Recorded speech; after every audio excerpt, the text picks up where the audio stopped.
Well, hello y'all, and welcome back to another Real World F1 preview of the 11th round of the season, the Austrian Grand Prix. It's been a crazy busy week, so we are jumping straight in with no even little couple laps of pre-practice to get used to the car. But as always, we are going to have a little bit of a chat about last race out. The Canadian Grand Prix was an interesting one with big championship implications, but as usual, we'll start from the top of the finishing order teams-wise and work our way down. And of course, winning last time out in the Canadian Grand Prix, taking pole position, George Russell.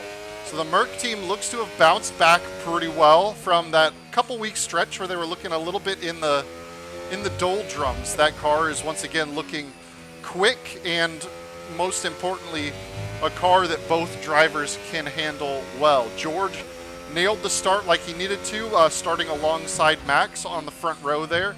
We knew there was always, after the Spanish Grand Prix, the potential for some fireworks down into turn one. I think everybody expected, especially with a classic chicane setup for the two drivers to navigate. But George Russell absolutely nailed the start, got a full car length clear of Verstappen on the way into turn one. There was no opportunity to even have a lunge for Max. And then George did well to absorb the early pressure that Verstappen was piling on, and Max stayed right under his gearbox for quite a number of laps. But eventually, George was able to hold off, and the dirty air definitely impacted the cars behind, which we saw be a bit of a theme throughout the race, where even a quicker car really struggled in the dirty air of the car ahead, and if you weren't able to make a move, then you eventually were just kind of burning up your tires and forced to drop back. So George used the clean air to his advantage, drove his way to a nice quality victory. Not a lot of pressure, except for right around the pit stop windows by Verstappen. Kimi Antonelli also, as we say, that Mercedes car is looking quick and handleable by both drivers, and Kimi Antonelli did well to get ahead of Oscar Piastri at the start and drove his way to his first career podium. He had plenty of pressure from Oscar at both the early stages and in the late stages of the race. Was actually kind of part of the reason why Lando Norris was able to close up to Piastri so quick. And once again, it definitely looked like if you're Oscar Piastri, sitting in the turbulent air, those tires were taking a punishing, and eventually Antonelli was able to just hold on. So a fantastic drive from both of the Mercedes team to get that double podium, and a big shout out to Kimi Antonelli for getting his first career podium. Of course, splitting the two Mercedes was the Red Bull of Max Verstappen, who put some good early pressure on George Russell. Obviously wasn't able to get the start. I'm sure he wanted to make a big lunge, but drove well with some early pressure. It did definitely beat up the tires, and I think Max Verstappen was pretty consistently the first driver to come into the pits of the lead group pretty consistently. It looked like the Red Bull car potentially could have had some pace to challenge with the Mercedes, but the difficulty of overtaking was the story of the day for him, as that dirty air really quickly degraded the tires, and we already know the Red Bull is not super great on its tires anyway.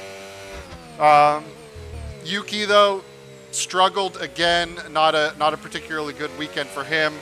There's not really much to say. He was just kind of fighting with that middle to back pack pretty much all day, and not a whole lot went on. So as we come to the end of talking about Red Bull, we now head up to McLaren, and I think this is the latest we've talked about them at any point this season. I believe, if my memory serves, this was the first race of the season that had neither McLaren on the podium. So it was an important weekend for the championship for the McLarens, and both of them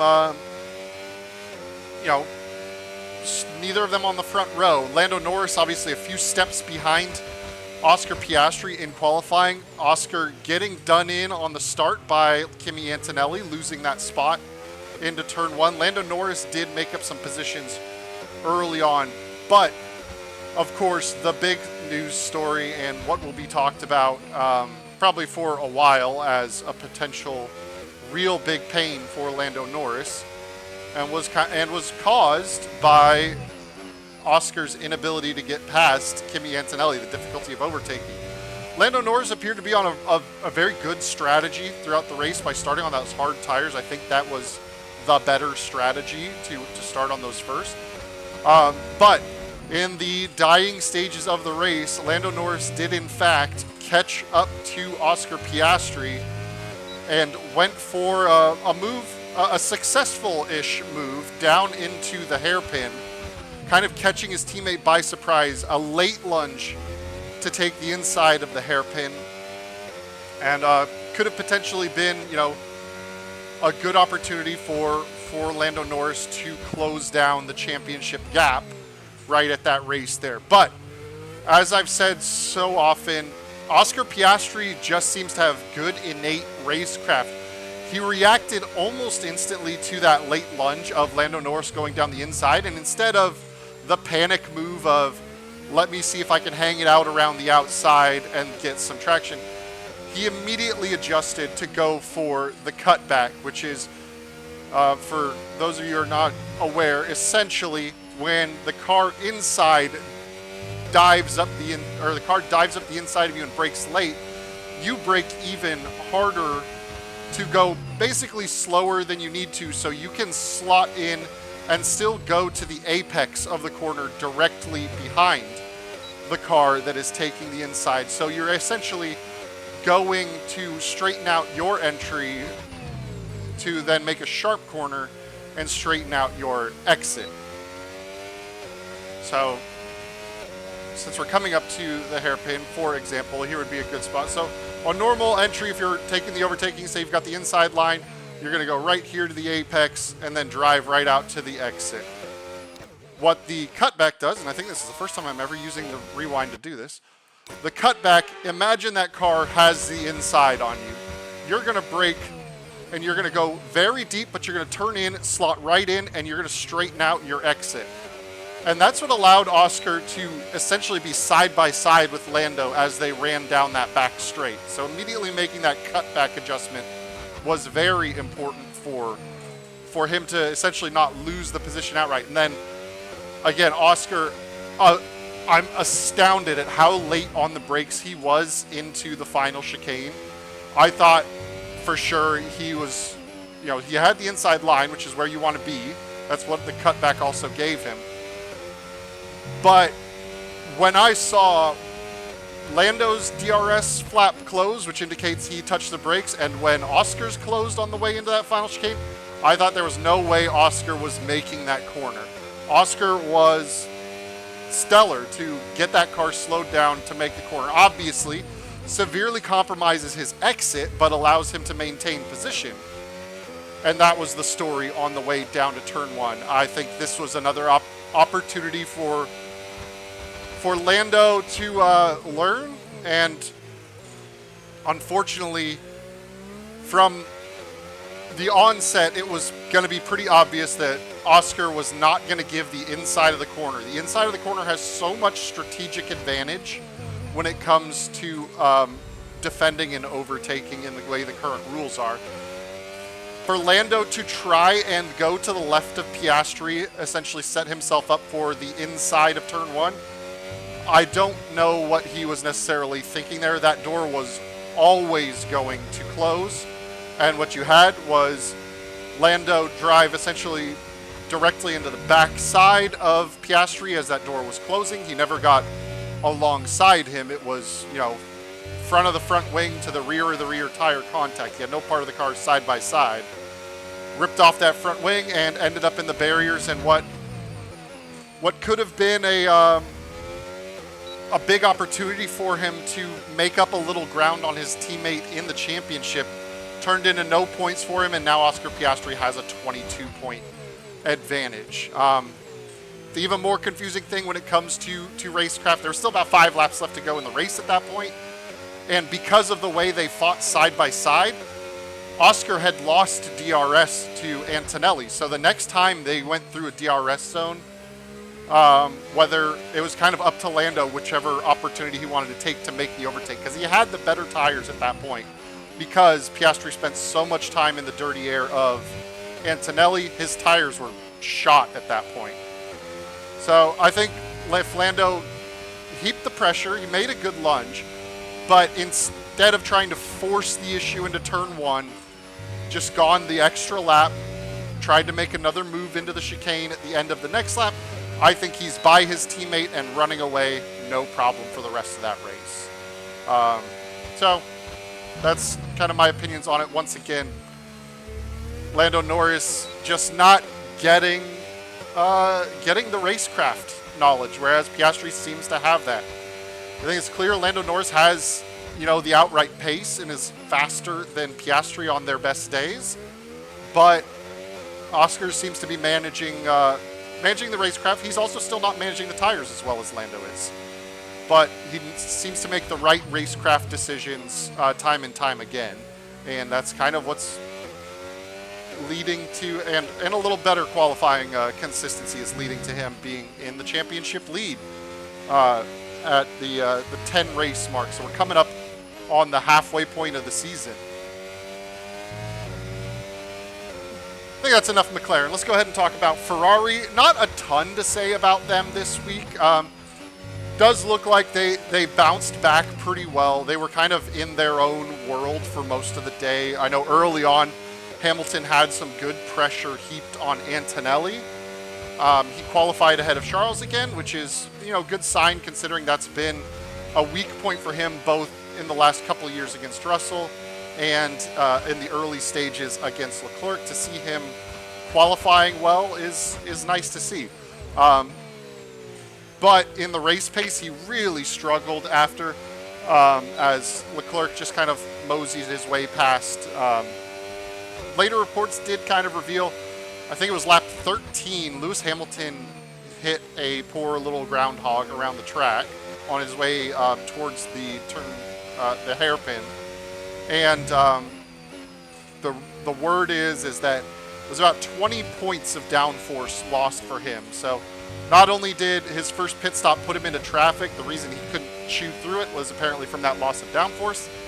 And that's unfortunate. That said, I think the Ferrari team did what they could. The Mercedes McLaren and the Red Bull Verstappen was a superior package to the Ferraris today, but the Ferraris were more clear of the cars behind than they had been in recent races. So potentially starting to learn and get something going there.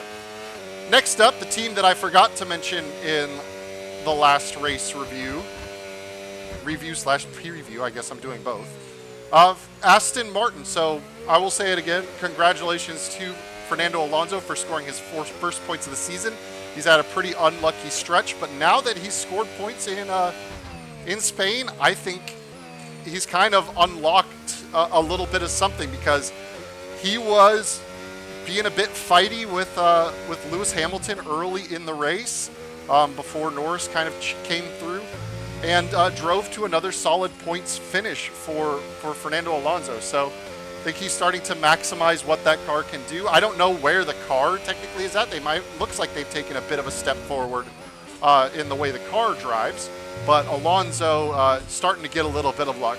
Lance Stroll, unfortunately, last car running, so it makes it a little harder to gauge whether it's, whether the car is truly moving in the right direction, if Fernando Alonso is moving with the car, or if Stroll is really just struggling back there. We'll see. He is fresh off some wrist surgery. I'm surprised he didn't.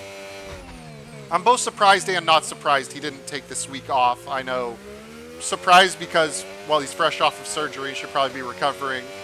Not surprised because it is Canada, it was his home race. So that part doesn't surprise me, that he would want to be involved in his own home race. But not a lot more to say about Aston Martin over the course of this one. We'll see if they can keep up this this turn of form that they've had the last couple of races for Fernando Alonso and see if his luck can continue, or his lack of bad luck. Next up, Sauber. The team brought a floor upgrade to Spain, and that netted Nico Hülkenberg some points. It looks like they've figured out kind of what that floor is doing, as Nico Hülkenberg had another solid points finish this weekend. So for a team that I wasn't expecting a whole lot of coming into the season, especially with, you know, the Audi takeover looming next year, I didn't expect them to put a lot into it, but they've brought some upgrades, and they've now gotten that car into the points on a few occasions recently after they were looking like dead last runners for a while. So good for them getting that. On the other side of the garage from Nico Hülkenberg, who is scoring all their points at the moment, Gabriel Bortoleto. He is still struggling in overall race pace. I'm not super surprised by that, since managing the Pirelli tires is a bit tough for the rookies. But very quietly, Gabriel Bortoleto is kind of going tit for tat with his teammate in the qualifying head-to-head. They're one of the more similar lap times between teams. I think they might be the closest in lap time, and Bortoleto is showing some pace in those Saturday sessions. The real question is next, how does he start to convert it to Sunday? So it's been a bright spot for him. I know there were some question marks early when if you're just looking at the race results, but qualifying results also telling a bit of a story of a driver that has the pace to be there. And Nico Hülkenberg, one of the more solidly rated drivers on the grid, a good benchmark to be measured up against. He's been in the sport for quite some time. Next up, we will go down to the Haas outfit. Ocon, some more points this weekend. A good drive from him. I don't think there's been many new parts and upgrades brought to that Haas car recently. So, but as much as new parts can help, just dialing in and understanding the way that your current parts work is also a form of upgrade in itself to get your car set up in the window. So I know the technical partnership with Toyota, we were hoping to see maybe some funding and investment. Maybe it's more knowledge-based side, and they're trying to move forward. So a good result for them to score some extra points. But after a few weeks where they looked like they had totally lost the plot, they do seem to be bouncing back and mixing it up with the other teams a bit nicely. And Ollie Behrman, week on week, seems to gradually be unlocking his pace. So we'll continue to keep an eye on that rookie, who was highly rated, did well in his couple of sub stints when he was with Ferrari, had to do the Ferrari sub a year ago. But so he seems to be continuing to move in the next direction. Next up is Williams, who've had a tough couple of weekends. They've not looked quite themselves. They were very fortunate this week to grab a single point. Carlos Sainz finishing P10. But we're now 2 weeks in a row where Alex Albon has had power unit issues. And it's starting to get a little concerning about that trend. As well, the team just not really managing strategy very well for Albon. They seem to be pretty indecisive on to whether it looked like they came out of the gate wanting to do a one-stop, but made a choice at a kind of no man's land that it wasn't going to work and switched to a two-stop. Granted, we didn't get to see that play out because of the retirement of Alex Albon, but at least Carlos Sainz, running that alternate strategy, did well to put himself in a position to benefit from the position gained by the Norris crash, and got at least a point for that Williams team, who is still a bit in the doldrums at the moment. So hopefully we can see them rebound to where they were looking, comfortably best of the rest. Now it's looking a lot more open in that group, with Aston and even Sauber starting to come up. Next up on the grid is Alpine. Franco Colapinto had a pretty good Saturday, put the car into the upper part of Q2 while his teammate was the slowest in Q1. And, it's regardless of the circumstances, to put up a qualifying where you beat your teammate who is Pierre Gasly quite like that is a solid one for them on Saturday. That being said, a pretty anonymous Sunday for both the drivers. A little bit of battling in the mid-pack for Colapinto. Gasly made his way up a few spots, but overall that team does still seem a bit on the lost side and is trying to find it. It does though appear, I know when Franco Colapinto was brought into the car to replace Jack Doohan, the original word on the street was, you know, a 5-race kind of subcontract. Does look like he will be in the car further than those 5 races. So hopefully he can continue to develop and Alpine can find some stability that is much needed for them to get some results in that car. And then last on the list, team number 10. I think I got them all this time. Pretty sure. At least my notes say it. But the Racing Bulls, the RB team, which had looked to be starting to compete with the upper reaches of the midfield, with Isaac Hadjar turning in consistent performances. And that being said, Hadjar still continued to deliver a Q3 performance once again this week, but a grid penalty put him kind of in the deep bit of the pack, and as we saw, that was not good for the tires, and that combined with some questionable strategy choices meant that Isaac Hadjar was the second to last car running on track, finishing ahead of only Lance Stroll, and the tough weeks for Liam Lawson do continue because, well, they retired him with a message of save the power unit, which usually means, mate, you're out of the points, you're going too slow, we may as well just box you. There's usually no problem to save the power unit. It's just like, let's not put miles on it. Car is still capable, obviously pace-wise, but just not a very good week for the RB team. Look for them to kind of bounce back at their quasi-home race at the Red Bull Ring here in Austria because, well, they're tangentially associated with the Red Bull team. That being said, here we are, pulling up onto the grid here, because now we'll talk you through the Red Bull Ring.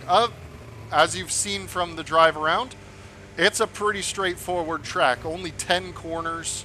Honestly, it's a track I take people to learn and just get familiar with driving in a sim when friends come over. So here we go. We'll take you around it right from the P1 spot, which starts on this outside. So it's the clean side of the grid, but look for, after the launch, a quick cover to the inside if they can get ahead. Fairly short run down to turn 1. It is a bit messy usually. You'll usually see cars take to this runoff area as everybody tries to filter through turn 1. But then you have a decent blast. Technically, this left-handed kink here is turn 2. It's not much of a turn in F1 car, but then you have one of the best overtaking opportunities on the track, turn 3. And this track does have a few overtaking opportunities. This uphill hairpin, really got to get the car slowed down, and then you're constantly moving up the hill, so the weight is very far back. And then you're getting on traction for this next DRS zone, which you then, after making the big climb up the hill, you're going to be on a downhill braking corner. Turn 4, another good overtaking opportunity. So we see plenty of moves here. The inside, though, is king. So look for drivers to take the inside and then just kind of run the other car off in this exit. A lot of cars have been putting them to the gravel based on taking the inside corner and then the exit. Next, you have the kind of single file section of the track where everybody just kind of sweeps. You do occasionally see some drivers take the brave route, try and go around the outside of another car in this couple of high-speed corners. But this is really where the dirty air is going to hurt the cars, where it's going to be tough to follow, not a lot of overtaking opportunity. And then you have turns 9 and 10, which in the past have been a hotbed of track limits activity, especially the exit of turn 10 here. Drivers would frequently run nice and wide. But now since you have to stay within the white lines at all times. Drivers have gotten better with it. So let's pick up the pace a little bit and talk around where you're going to want to get going. Of course, this is mostly relevant to real life, but there are some nuances that you can get away with in the game, like how much curb you can take in turn 1. But you can see on the way up the hill, really interesting throttle application as the car's balance is frequently changing. 3 DRS zones around this track, so it's a short lap. It's only just over a minute long. So I believe it and Brazil are kind of similar for the shortest laps of the season in terms of lap time. But you can see how much you got to really turn the car there for it. But coming up, as we do some quicker laps here, what we're really looking for is in the Austrian Grand Prix coming up. It's been a sprint race a couple of times. It is a normal weekend this time around. So we got our regular weekend configuration. Typically has been a one-stop strategy. I did not get the opportunity, thanks to the aforementioned crazy week, to go back and look at old races. I believe a one-stop has been the strategy of choice. So my research is a little weaker this weekend.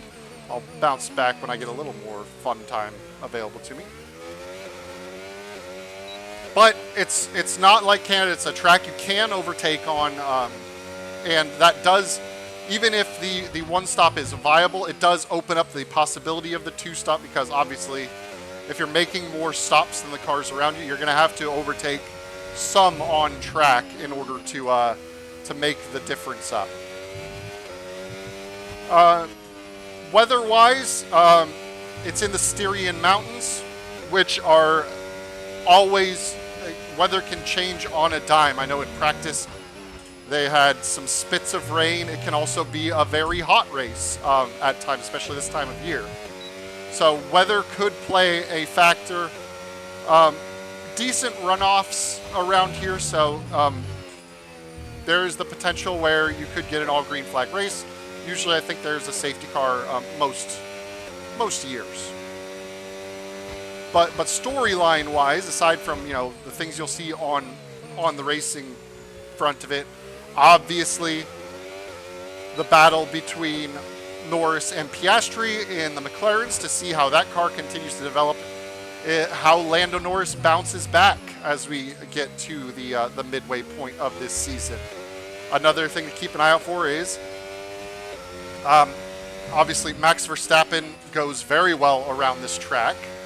Usually has basically an entire grandstand worth of people pouring out orange smoke, the Max Verstappen grandstand, which happens in the middle of those two left-handers.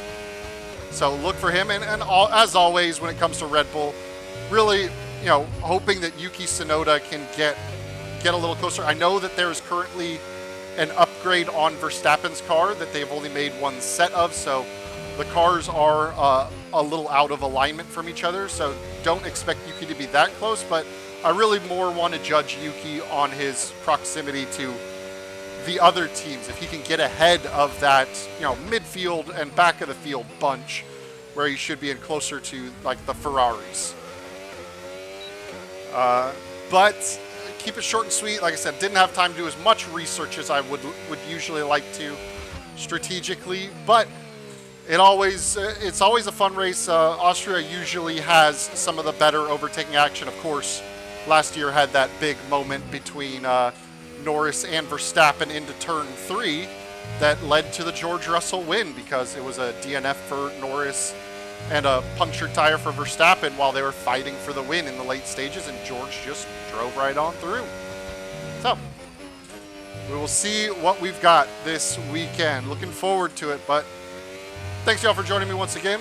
I'll catch you guys next time. Peace.